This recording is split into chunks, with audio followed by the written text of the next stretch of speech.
L'Arc de Triomphe, Notre-Dame, la Tour Eiffel, des incontournables pour les touristes de passage à Paris. Si la banlieue de la capitale, elle, est moins connue, elle devient peu à peu à la mode.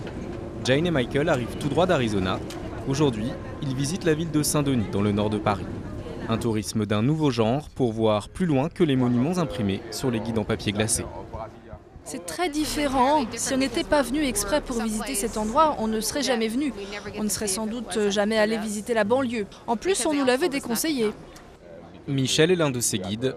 Il est fier de faire visiter son quartier. On parle de notre vie, de la vie quotidienne en France, à Paris, à Saint-Denis. Toutes les questions sont les bienvenues. Et on veut aussi corriger l'image qui n'est pas très bonne des Français à l'étranger, et encore moins des Parisiens, au sens large. Puisqu'on n'est pas très accueillant normalement, donc on veut essayer de corriger ça.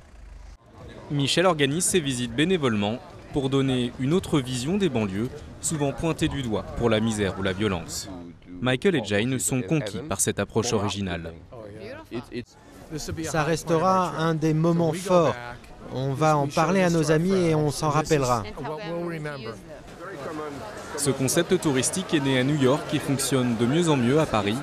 Si les banlieues peuvent toujours souffrir d'une image négative, Michel et les autres volontaires sont heureux d'apporter la preuve du contraire et de convaincre les touristes les uns après les autres.